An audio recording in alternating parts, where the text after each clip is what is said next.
Hello everyone, welcome to allrounder siblings. जैसा कि आप सभी को पता है, हम पढ़ रहे हैं आईसीएसई बोर्ड क्लास 7 फिजिक्स।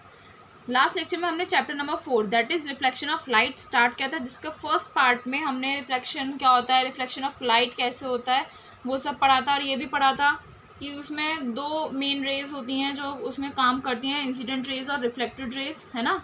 ये दो रेज होती हैं। और फिर हमने क्या पढ़ा कि अमाउंट ऑफ रिफ्लेक्टेड लाइट कि लाइट जो रिफ्लेक्ट हो रही है उसका अमाउंट कितना होगा, वो किस चीज़ पर डिपेंड करता है कि जो आपने सरफेस लिया है उसका नेचर एंड मटेरियल कैसा है। ठीक है, जिस सरफेस पर वो लाइट स्ट्राइक कर रही है उसका नेचर कैसा है और मटेरियल कैसा है। ओके, उस चीज़ पर डिपेंड करता है। उसके बाद हमने कुछ टर्म्स पढ़ी जो रिफ्लेक्शन से रिलेटेड थी। ठीक है, नई नई इस डायग्राम के थ्रू हमने पढ़ा था। ठीक है, बहुत सारी टर्म्स पढ़ी जैसे reflecting surface, incident ray, reflected ray, point of incidence, normal, angle of incidence, angle of reflection, ये सब पढ़ा था।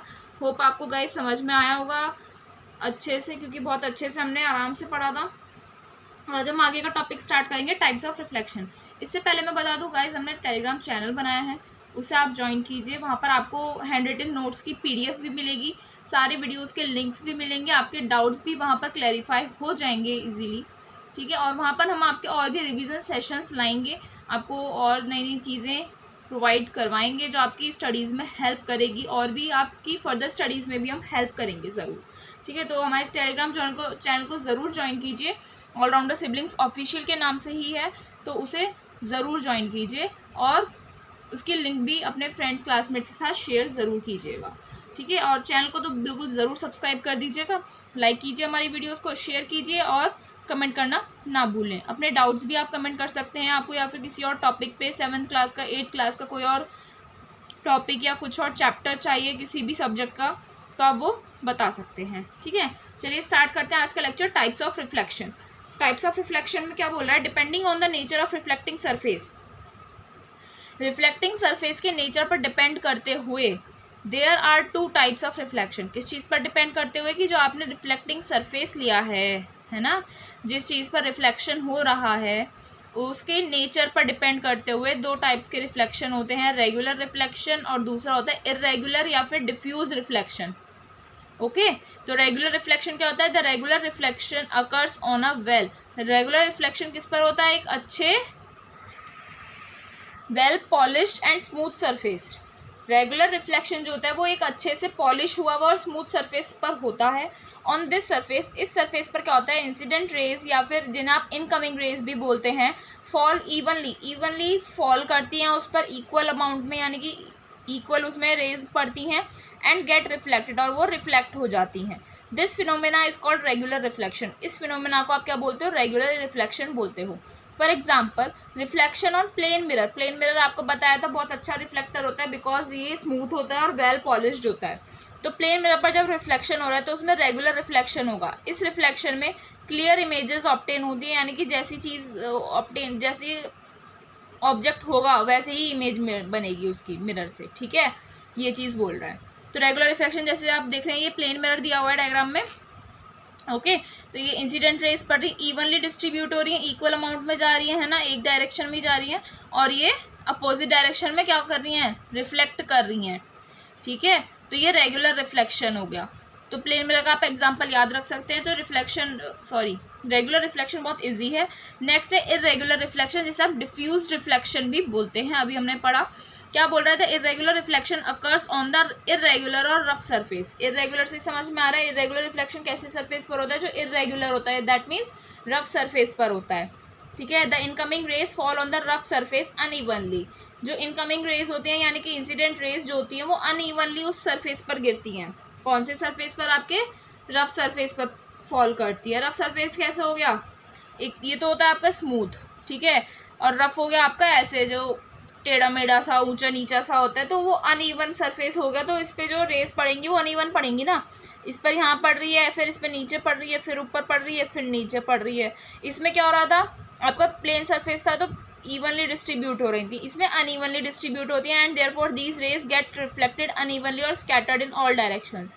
इसीलिए इंसिडेंट रेज टेढ़ी मेढ़ी पड़ रही हैं, है ना, अनइवनली डिस्ट्रीब्यूट हो रही हैं, तो इसीलिए ये रेज जब रिफ्लेक्ट करती हैं तो अनइवनली रिफ्लेक्ट करती हैं, या फिर सारी डायरेक्शंस में स्कैटर कर जाती हैं। स्कैटर यानी फैल जाती हैं सारी डायरेक्शंस में। This is called irregular reflection और डिफ्यूज रिफ्लेक्शन। इसी को आप इरेगुलर और डिफ्यूज रिफ्लेक्शन कहते हैं। ओके, अब देखिए इरेगुलर रिफ्लेक्शन का आपको डायग्राम दिखा हुआ है, ये रफ सरफेस दिया हुआ है ना, इरेगुलर है या रफ सरफेस बोल सकते हैं आप। इंसिडेंट रेज पड़ रही हैं, अनइवनली पड़ रही हैं, ठीक है।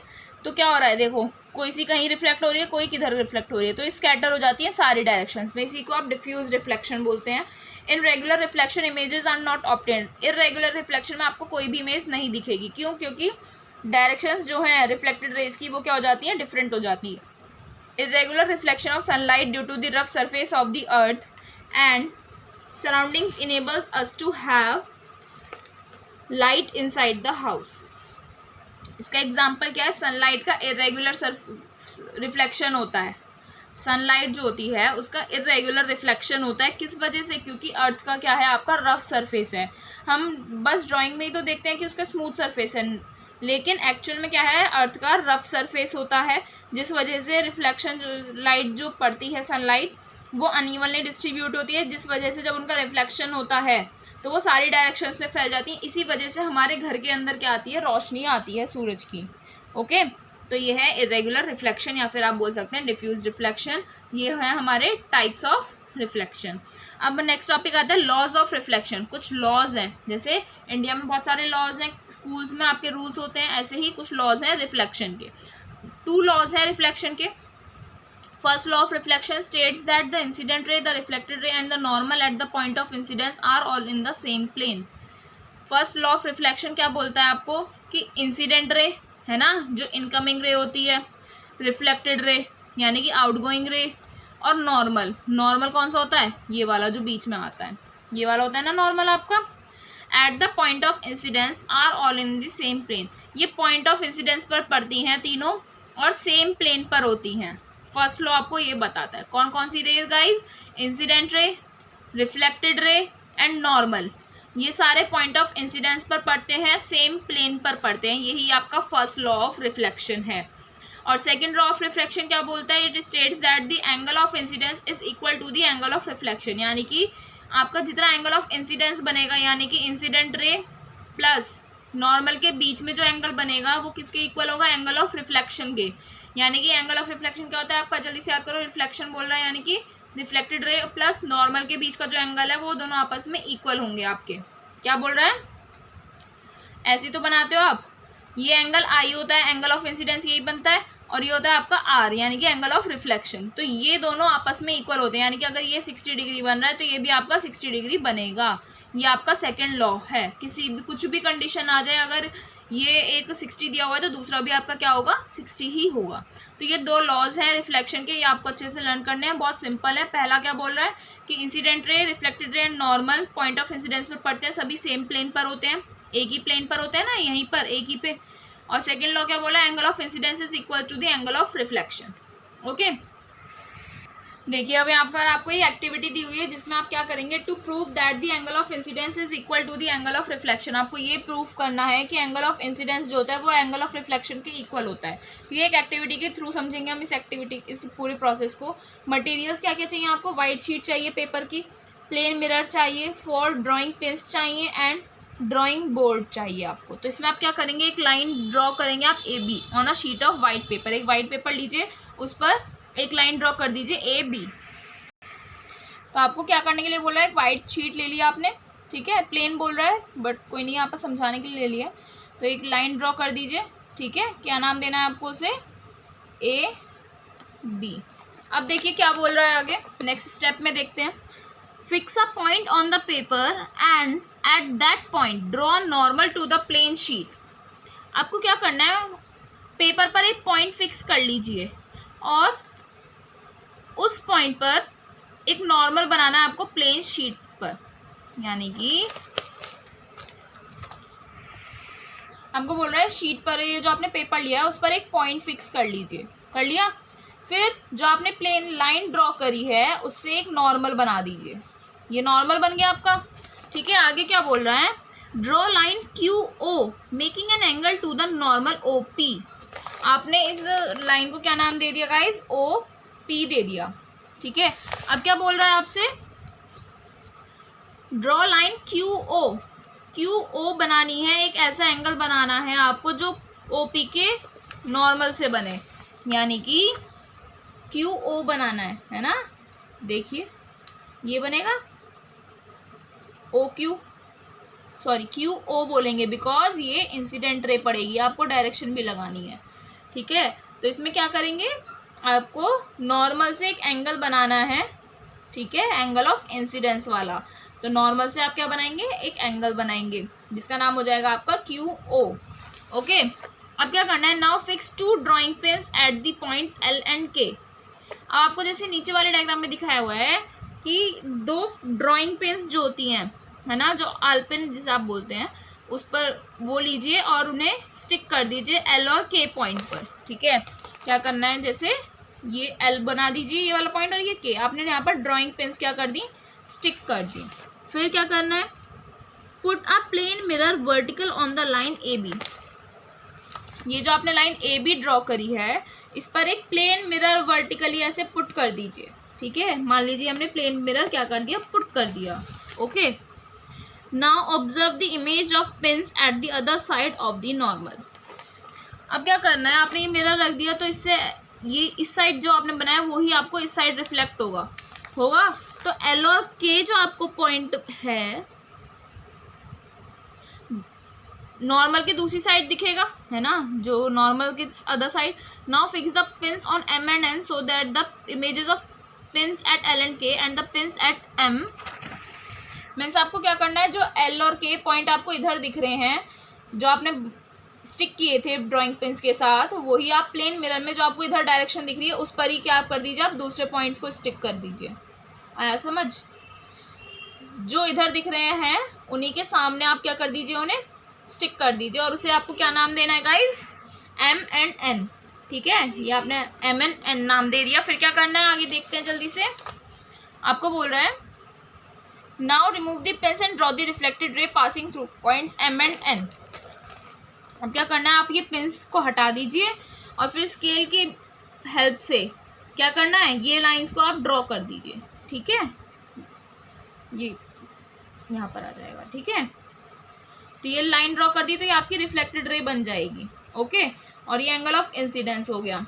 आप इन दोनों को मेजर कर लीजिए, आपका आंसर आ जाएगा। क्या बोला ऑब्जर्वेशन में, the angle of incidence is equal to the angle of reflection. आपके दोनों एंगल सेम आएंगे, तो आपने ये प्रूफ कर दिया।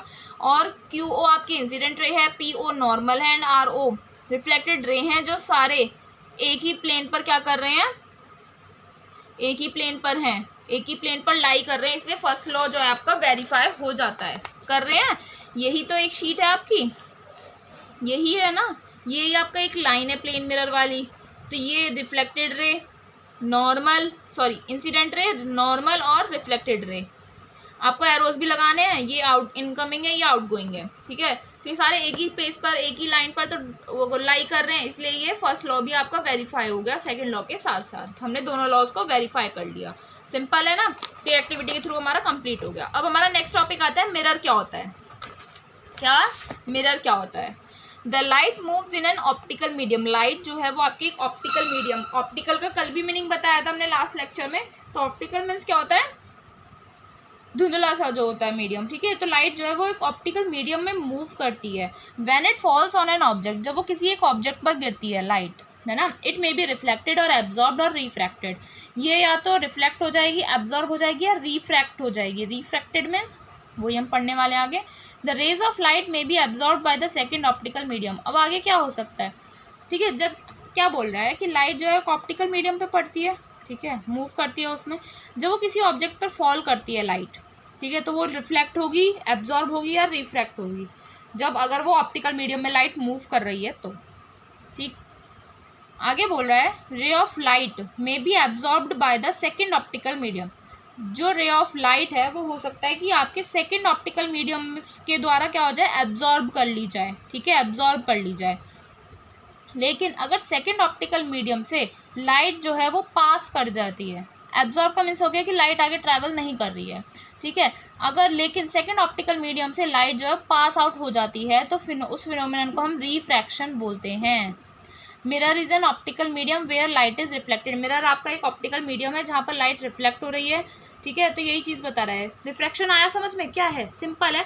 If light passes through the second optical medium, ठीक है, लाइट आपने मूव करवाई एक ऑप्टिकल मीडियम में, जब वो किसी ऑब्जेक्ट पे पड़ रही है और मान लीजिए अगर दूसरी सेकेंड ऑप्टिकल जो मीडियम है, जो सेकेंड ऑप्टिकल मीडियम है, अगर उसने एब्जॉर्ब कर ली लाइट तो कोई दिक्कत नहीं, लेकिन अगर उसमें से पास हो जाती है तो वो प्रोसेस आपकी रिफ्रैक्शन कहलाती है। बस आपको इतना याद रखना है। ओके, आगे बोल रहा है simple mirror is made up of thin plane glass plate.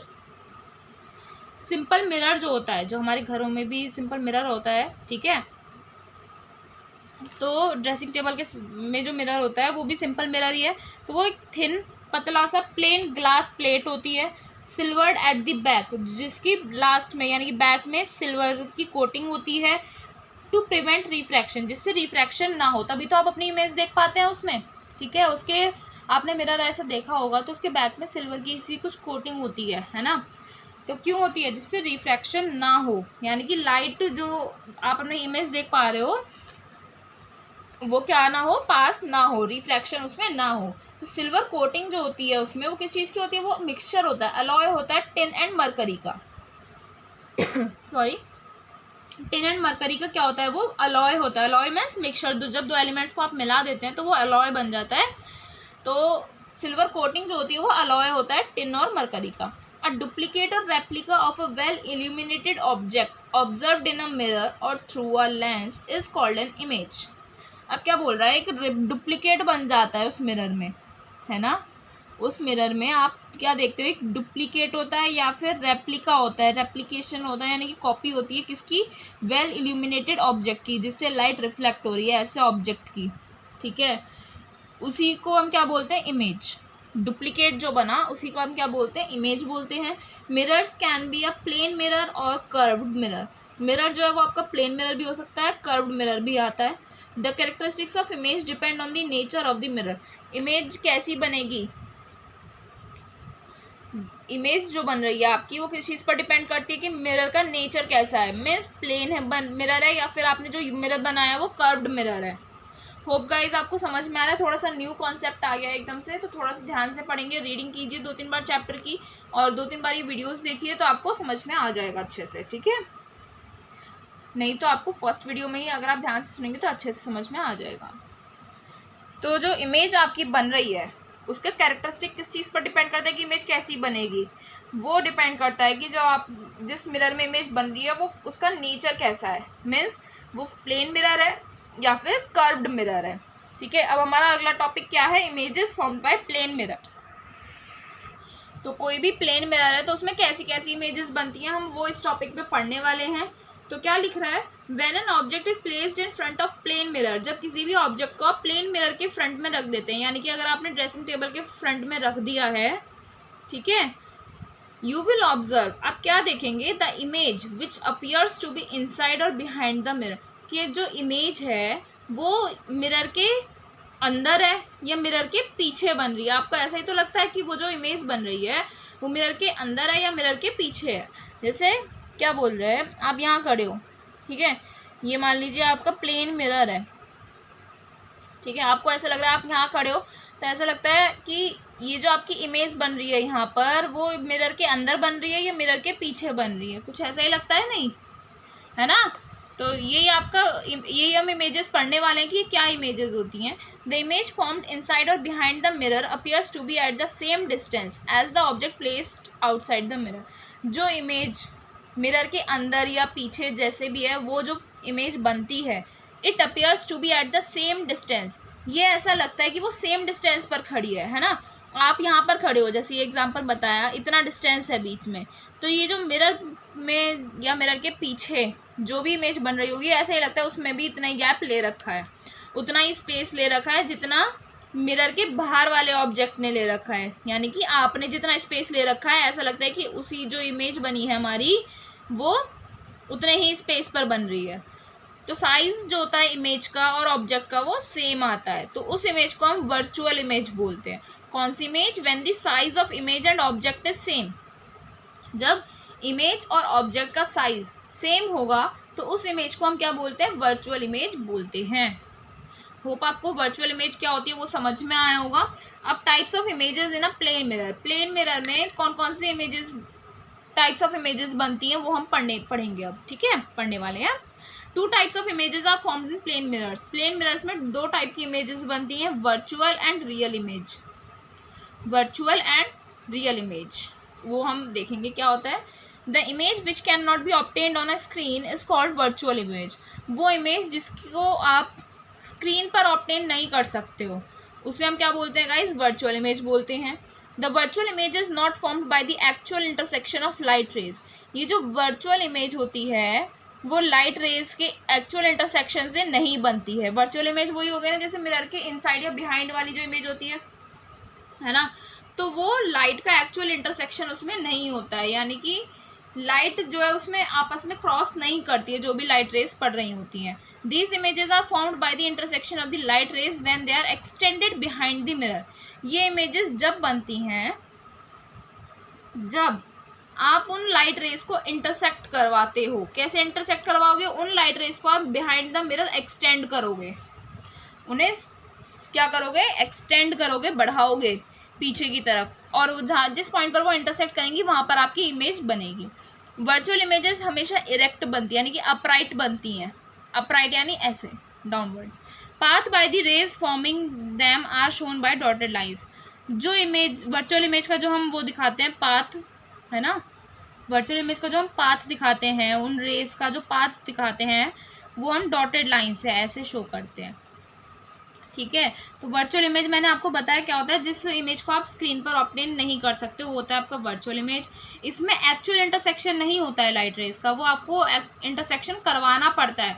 कैसे करवाते हो, मान लीजिए आपका मिरर है, एक ऑब्जेक्ट यहाँ पर है, ठीक है, ये मान लीजिए सोर्स ऑफ लाइट है, ये ऐसे रेज पड़ रही हैं, ठीक है, इस ऑब्जेक्ट पे पड़ी इमेज बन रही है, यहाँ पर पीछे बन रही है, ये आप ये कह सकते हैं क्योंकि ये प्लेन मिरर है, इसके पीछे बन रही है। तो आपको क्या करना है, ये रिफ्लेक्टेड रेज को आप अपने आप ही, ये जो इमेज बन रही है आपको बताना पड़ेगा आप करके। कैसे बताओगे गाइज, आपको ये बोलेगा नहीं कि इमेज बनाओ, आपको बोलेगा इन्हें इंटरसेक्ट करवाओ। तो कैसे करवाओगे, इन्हें एक्सटेंड कर दीजिए, जिस पॉइंट पर ये इंटरसेक्ट कर जाएंगे तो वहाँ पर आपकी इरेक्ट वो बनेगी इमेज, ठीक है। और ये जो रेज हैं जिन्हें आप इंटरसेक्ट करवा रहे हो इन्हें आप डॉटेड लाइन से शो करते हो। अब बात आती है आपके रियल इमेजेस की। तो वर्चुअल इमेज का जस्ट अपोजिट है आपका real image. The images which can be obtained on a screen are called real images. वो इमेजेस जिन्हें आप स्क्रीन पर ऑब्टेन करवा सकते हो उन्हें आप रियल इमेजेस बोलते हैं। अभी हम देखेंगे क्या बोल रहा है आगे। रियल इमेजेस सिर्फ इतना समझ लीजिए फिलहाल के लिए कि स्क्रीन पर आप उन इमेजेस को ऑब्टेन कर सकते हो, जबकि वर्चुअल इमेजेस को आप ऑब्टेन नहीं कर सकते हो, ठीक है। देखिए ये एक डायग्राम था छोटा सा मिरर का बताया हुआ है। ये आपका स्मूथ ग्लास है जो जिसमें आप अपनी इमेज देखते हो, ठीक है। ये लास्ट में ये जो रेड कलर की प्रोटेक्टिव लेयर है रेड पेंट की, जिससे रेड पेंट जो है उसे प्रोटेक्ट करता है। और ये सिल्वर ग्रेइश कलर के जो है सिल्वर फिल्म है। सिल्वर फिल्म किस चीज़ की होती है, सिल्वर कोटिंग अलॉय की होती है। किस चीज़ का अलॉय बनता है गाइस, टिन एंड मरकरी का, ठीक है। तो ये मिरर इस तरीके से बनता है। पहले क्या होता है इसमें, सिंपल मिरर बनाने के लिए जो ड्रेसिंग टेबल में होता है वो मिरर बनाने के लिए स्मूथ ग्लास फिर सिल्वर की कोटिंग करते हैं जिससे रिफ्रैक्शन ना हो, और उसके बाद प्रोटेक्टिव लेयर लगा देते हैं रेड पेंट की, ओके। अब रियल इमेजेस पे आते हैं वापस, क्या बोल रहा है आगे। These images are formed by the actual intersection of light rays. हमने वर्चुअल इमेज में पढ़ा था कि ये जो क्या इमेजेस बनती हैं, कौन सी वर्चुअल इमेज जो बनती है वो actual intersection of light raise उसमें नहीं होता है, जबकि रियल इमेज में एक्चुअल इंटरसेक्शन होता है लाइट रेज का। रियल इमेजेस हमेशा इन्वर्टेड बनती है, यानी कि अपसाइड डाउन बनती है। थोड़ी सी मिस्टेक हो गई है, अभी बताते हैं। रियल इमेजेस कैसी बनती है आपकी, इन्वर्टेड बनती है, अपसाइड डाउन, यानी the path of the rays forming them is shown as a bold and continuous line. और इन रेज का जो हम पाथ दिखाते हैं वो बोल्ड और कंटिन्यूअस लाइन यानी कि ऐसी लाइन में बनता है, जबकि वर्चुअल इमेजेस को आप डॉटेड लाइन से शो करते हो। यहाँ पर आपको रियल इमेज कैसी बनेगी और वर्चुअल कैसी बनेगी वो बता रखा है। रियल इमेज बोल रहा है आपकी अपसाइड डाउन, ठीक है। रियल इमेज कैसी बनेगी आपकी, अपसाइड डाउन। अपसाइड डाउन बन रही है, ये नीचे की तरफ बनती है, और वर्चुअल इमेज बनती है आपकी ऊपर की तरफ। अपसाइड बोल रहा है ना, यानी कि ऊपर की तरफ बनती है, और डॉटेड लाइंस में बनती है आपकी हमेशा वर्चुअल इमेज, ये चीज़ याद रखना, ठीक है। लास्ट आज का हम क्या पढ़ने वाले हैं, हम differences between real and virtual images. Real और वर्चुअल इमेजेस के बीच में क्या डिफरेंस होता है हम ये पढ़ेंगे। Real image, it occurs due to actual meeting of reflected light rays. Real image कब बनती है, जब जो रिफ्लेक्टेड लाइट रेज हैं वो एक्चुअल में मीट करती हैं, यानी कि जैसे आप यहाँ पर हो, सॉरी प्लेन मिरर है, आप यहाँ पर हो, आप पर लाइट पड़ी, ठीक है। ये जो रिफ्लेक्टेड लाइट रेज हैं ये आपस में क्या करेंगी गाइज, ये आपस में मीट करेंगी एक पॉइंट पर, तो जो इमेज बनेगी वो आपकी रियल इमेज बनेगी, बट वो अपसाइड डाउन बनती है, नीचे की तरफ बनेगी, ठीक है। और जबकि कोई भी एक्चुअल मीटिंग नहीं होती है रिफ्लेक्टेड लाइट रेज में, आपको इसमें एक्चुअल मीटिंग करवानी पड़ती है। कैसे करवाते हो, आप डॉटेड लाइन से उन्हें एक्सटेंड करते हो ना, तभी तो एक्चुअल मीटिंग होती है। Real image can be taken on the screen, real image को आप स्क्रीन पर ला सकते हो, जबकि वर्चुअल इमेज को आप स्क्रीन पर नहीं ला सकते। It is always inverted as compare to object, ये हमेशा इन्वर्टेड होता है ऑब्जेक्ट के कंपैरिजन में, इन्वर्टेड यानी उल्टा, इट इज़ ऑलवेज उल्टा, हाँ जी ऐसे आता है ना। और रियल वर्चुअल इमेज में क्या है, it is always erect as compare to the object, object के कंपैरिजन में ये हमेशा इरेक्ट बनता है। इरेक्ट मीन्स ये ऐसे, वर्चुअल इमेज ऐसी बनती है ना, तो वही बताया हुआ है। ये आपका डिफरेंस हो गया। आज हम यहीं पर वाइंड अप करते हैं। कमेंट करके ज़रूर बताइएगा आपको चैप्टर समझ में आया नहीं आया, या कोई डाउट रह गया है जो आप टॉपिक या नहीं समझ पाए हैं, तो आप ज़रूर बताइएगा, हम आपको समझाने की और आपके डाउट्स क्लियर करने की ज़रूर कोशिश करेंगे। और टेलीग्राम चैनल का हमने बता ही दिया है, ज़रूर ज्वाइन कीजिए, और आपको कुछ और डाउट है तो आप पूछ सकते हैं। जल्दी से वीडियो को लाइक कीजिए, शेयर कीजिए और कमेंट करना ना भूलें। मिलते हैं नेक्स्ट वीडियो में इस चैप्टर के नेक्स्ट पार्ट के साथ। Thank you.